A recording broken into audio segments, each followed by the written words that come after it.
Bonjour à tous et à toutes, je suis ravie de vous retrouver aujourd'hui en vidéo pour vous présenter mon troisième point lecture pour le mois d'août. Il va du coup s'agir d'un point lecture spécial rentrée littéraire, mais rentrée littéraire au sens large, donc pas uniquement les romans qui sortent en littérature blanche, mais un petit peu un tour d'horizon de mes premières lectures de livres qui sont sortis du coup à la fin du mois d'août. Ce sera pas tout à fait mon dernier point lecture pour le mois d'août, ce sera on va dire le dernier point lecture habituel, mais il y aura une autre vidéo qui viendra un petit peu par la suite. Il faut que je mette un peu en place toutes les idées pour vous filmer ça, puisque j'ai lu une grosse série, en tout cas une série très classique cet été, et du coup je vais vous en parler dans une vidéo spéciale, donc voilà, qui arrivera un petit peu plus tard dans le courant du mois de septembre. Du coup, concernant la vidéo d'aujourd'hui, tout d'abord je vous parlerai de ma lecture de Nickel Boys par Colson Whitehead. Puis je vous parlerai de deux romans jeunesse chez Scrinéo, à savoir Moi Lydia Sirène et Moi le Minotaure, donc dans cette collection, par Sylvie Bossier. On restera chez Scrinéo avec Sur la route de Riverside, qui est quant à lui un roman young adulte aux allures de western, comme le laisse envisager la couverture, donc par Sophie Cole. Puis je vous parlerai de ma lecture du roman Le secret de Mona par Patrick Barr, que j'ai lu lui en format numérique. Et enfin je vous parlerai de ma lecture de Alabama 1963 par Ludovic Manchette et Christian Niemek. Et du coup c'est parti, on va commencer donc par Nickel Boys par Colson Whitehead. Donc c'est un roman qui a reçu un prix Pulitzer, comme c'était déjà le cas de son précédent titre, donc Underground Railroad, qui était sorti l'année dernière, non, il y a 2 ans maintenant, pour la rentrée littéraire chez Albin Michel. C'est un titre que j'avais adoré et que je vous recommande très grandement de découvrir. Et du coup j'avais forcément très hâte de découvrir le nouveau roman de l'auteur, donc à savoir Nickel Boys. Malheureusement c'est un titre avec lequel ça ne l'a pas vraiment fait pour moi, et si vous avez déjà vu quelques avis de la rentrée littéraire, malheureusement le mien en fait les rejoint tout à fait, à savoir que j'ai trouvé que c'était un titre qui était très bien écrit, dont le sujet est plutôt intéressant, mais j'ai cruellement manqué d'attachement et d'implication dans le récit, ce qui fait que j'ai lu tout ça avec un œil très externe, et que je ne me suis pas du tout attachée au personnage, même si j'ai trouvé que c'était bien écrit, que c'était révélateur d'une époque. Donc voilà, malheureusement c'est une déception, c'est pas du tout un titre qui est mauvais, mais par rapport à toutes les émotions que j'avais pu avoir à la lecture de Underground Railroad, j'ai été assez déçue de ne pas les retrouver ici. Pour ce qui est de ce récit, donc on va suivre le jeune Elwood Curtis qui est qui grandit en Floride dans les années 1960. Elwood est un jeune garçon noir américain qui grandit avec, je crois, sa grand-mère. Il a une famille qui est un petit peu compliquée, il a un peu de mal à s'en sortir dans sa famille, mais c'est globalement un bon garçon. C'est quelqu'un qui travaille bien à l'école, qui a envie d'apprendre, qui a envie d'aller à l'université pour continuer d'apprendre, qui s'intéresse pas mal au sujet des lois raciales, mais qui est plutôt pacifiste, qui travaille à côté chez un disquaire. Enfin voilà, il a une vie, on va dire, somme toute assez tranquille. Sauf que donc pour son premier jour à l'université, pour s'y rendre, il va décider de faire du stop et il va tomber sur la mauvaise voiture. Il va se retrouver en fait à monter dans une voiture volée, et cette action va le conduire dans une maison de redressement pour mineurs, étant donné qu'il était encore mineur à cette époque. Et du coup ça va le conduire à Nickel. Tout ce que je vous dis c'est vraiment ce qui se passe dans les grand maximum 2 premiers chapitres, donc voilà, vraiment pas un spoil.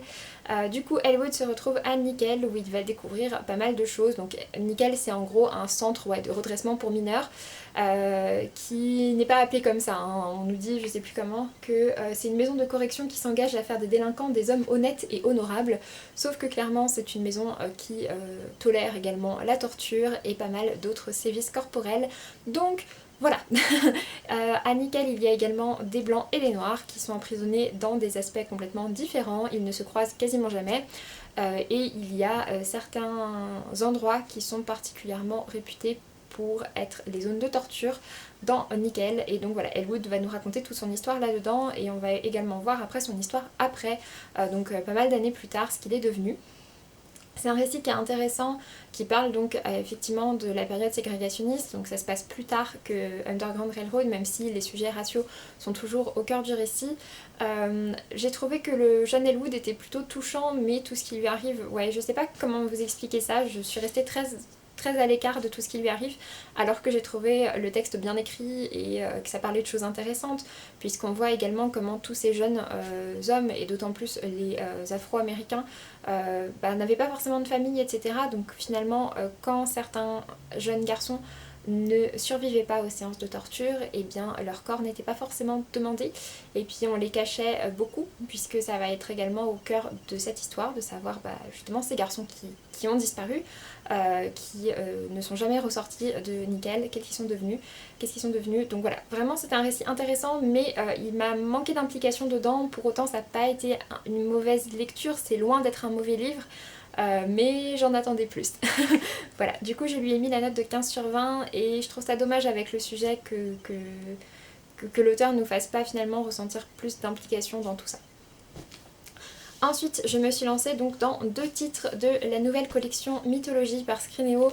Alors tout d'abord, je vous laisse admirer le travail éditorial sur ces petits bijoux. Je les trouve absolument superbes. Je trouve la couverture, l'ensemble de la couverture très très jolie. À l'intérieur, on a à chaque fois un petit guide des personnages également illustré. Ensuite, on a le récit, donc c'est vraiment pour la jeunesse, c'est écrit assez gros. Et à la fin du récit, à chaque fois, on a tout d'abord une partie qui va traiter vraiment du mythe en question. Donc pour le premier, le mythe des sirènes, pour le deuxième, celui du Minotaure. Donc avec des aspects illustrés, ça nous parle de pas mal de questions, ça répond aux questions: où sont les sirènes, qui sont les sirènes, l'histoire des sirènes avec Ulysse, pourquoi les sirènes sont-elles dangereuses, pourquoi les faire parler, quelles sont nos sources, etc. Donc vraiment un dossier finalement assez complet. Et ensuite on a une petite partie cahier de jeu qui est un petit peu des questions un peu sur la lecture, qui a dit quoi, un texte à trous à compléter, enfin ce genre de petites choses. Donc vraiment voilà, un ensemble dans le livre que j'ai trouvé très ludique, très intéressant. Pour les plus jeunes, c'est une collection qui est indiquée à partir de 10 ans et d'autres titres sont prévus à l'avenir que je lirai avec grand plaisir parce que je dois dire que j'ai beaucoup aimé ces deux-là. Donc le concept de cette série par Sylvie Bossier, chaque livre se lit complètement indépendamment les uns des autres, mais le concept de cette collection, on va dire, c'est de nous faire parler les méchants de la mythologie, donc en l'occurrence les sirènes et le Minotaure, de montrer en fait leur aspect humain, puisque finalement que ce soit l'un ou l'autre, les sirènes sont mi-humaines, mi-oiseaux dans la mythologie grecque, et le Minotaure est mi-humain, mi-taureau, et donc voilà, finalement on va s'intéresser à leur part d'humanité, aux sentiments qu'ils ont pu ressentir face à tout ça, et on voit un petit peu l'histoire de l'autre côté, non pas du côté du héros qui a pu terrasser le Minotaure ou de Ulysse qui s'est enfui des sirènes, mais du côté des autres, de ce que ça a impliqué chez eux. Et j'ai trouvé ça vraiment très chouette, la part d'humanité est vraiment mise en avant. J'ai trouvé ça donc en plus de ça très instructif avec les carnets pédagogiques etc. Ça permet de s'intéresser à la mythologie grecque d'une manière vraiment sympa et vraiment adaptée pour la jeunesse. Pour ce qui est de l'histoire, donc j'ai beaucoup aimé les 2 histoires. Pour la première, dans Moi Lydia Sirène, on suit donc l'histoire de Lydia qui avec sa sœur a été transformée en sirène et qui depuis vit sur un rocher en attendant avec sa sœur que des navires passent pour forcer les marins à se jeter dans la mer et ensuite pouvoir les dévorer. Et on va voir du coup comment cette malédiction lui est tombée dessus. Pour l'histoire du Minotaure, on va suivre donc l'histoire du jeune prince Astérios qui est prince de Crète et qui est né finalement avec une tête de taureau. On va le voir quand il se rend compte finalement de sa différence, quand il se retrouve enfermé dans le labyrinthe créé par Dédale. Finalement voilà, toute cette histoire avec Thésée, si je dis pas de bêtises, c'était vraiment très chouette aussi. J'ai beaucoup aimé les 2 avec une petite préférence pour moi le Minotaure, même si je dois dire que celui de la sirène m'intriguait plus au départ. Celui du Minotaure a finalement remporté ma préférence puisque je trouve que c'est un personnage qui est finalement très très seul et le récit est très axé sur sa solitude et je l'ai trouvé très touchant dans ce sens. Là où Lydia est très seule aussi mais quand même avec sa sœur, le Minotaure pour le coup est vraiment complètement seul et je l'ai trouvé du coup d'autant plus touchant. Mais j'ai beaucoup aimé les 2 récits, du coup j'ai mis la note de 16 sur 20 à Moi Lydia Sirène et la note de 17 à Moi le Minotaure. Toujours chez Scrinéo, je me suis lancée cette fois-ci dans Sur la route de Riverside par Sophie Cole, donc un titre résolument western. Ici on suit l'histoire de Taylor qui est une jeune fille, donc ça se passe en Arizona en 1884. On suit l'histoire de Taylor qui est une jeune fille dont le père a été décimé juste devant ses yeux. Il a été abattu d'une balle entre les 2 yeux par un jeune homme qui s'appelait Tom Cassidy. Et du coup Taylor a toujours grandi dans l'idée qu'il fallait qu'elle se venge de ce Tom Cassidy et qu'elle le retrouve, qu'elle le tue pour venger son père. Donc voilà, Taylor a vraiment grandi là-dedans, on la voit du coup lors de cet événement et on la retrouve ensuite quand elle est un peu plus âgée, elle a 17 ou 18 ans, au moment où elle trouve que ça y est, elle est prête à accomplir sa vengeance et donc où elle se lance dans tout ça. Elle va faire la rencontre d'un groupe de brigands chasseurs de primes qui vont du coup décider de l'accompagner là-dedans et on va la suivre du coup à travers l'Arizona. Finalement elle rentre également dans ce groupe de brigands, il va se passer pas mal de choses, elle va s'initier au rodéo, au braquage au braquage sur le rail, au braquage de... je retrouve plus mes mots, comment ça s'appelle, de charrette, enfin bref, tout ça. C'était vraiment très chouette, j'ai trouvé que c'est un récit, alors c'est un récit qui, niveau historique, je pense, n'est pas forcément très cohérent, et il y a quelques petites facilités, je trouve, quand même scénaristiques, il faut bien le dire. Après, ce sont des petits défauts qui, voilà, qu'on remarque à la lecture, mais qui n'ont absolument pas empêché de passer un très bon moment avec cette lecture. C'est un livre du coup qui fait à peu près 380 pages, avec une mise en page bien aérée, pas mal de dialogues, mais c'est un titre que j'ai lu sur une journée, je l'ai complètement dévoré, j'ai trouvé ça très prenant, le rythme est très bon, il se passe toujours des choses, et en même temps l'écriture est très fluide, les personnages sont pas trop nombreux, ils ont leurs failles, ils sont attachants, enfin ouais, vraiment voilà, j'ai trouvé qu'on se faisait très bien au récit. Il y a quand même un retournement de situation, des surprises sur la fin. Certaines petites choses, je les avais vues venir, mais dans l'ensemble, j'ai trouvé ça vraiment chouette et vraiment intéressant. Je lui ai mis du coup la note de 17 sur 20. C'est pas le récit de l'année, il y a pas mal de petits défauts qu'on peut y trouver. Quelques facilités comme je vous le disais, mais vraiment c'est un titre extrêmement prenant et si vous avez envie d'une grande plongée dans l'univers du western, même si c'est pas forcément quelque chose qui vous attire ou que vous connaissez très bien au départ, pourquoi pas tenter l'aventure ici, ça vous promettra oui, vraiment une belle dose d'aventure.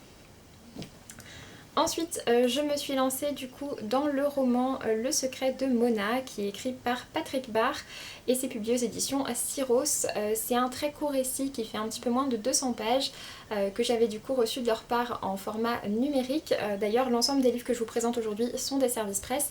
Mais donc voilà, celui-ci je l'avais reçu en format numérique, le résumé m'intriguait pas mal puisque dans le résumé on nous explique que nous allons suivre Mona. Mona est une jeune fille qui vit dans un coin un petit peu paumé dans la région centre, dans des villages assez reculés. Et Mona finalement cache un très très lourd secret, comme l'indique le titre, le secret de Mona.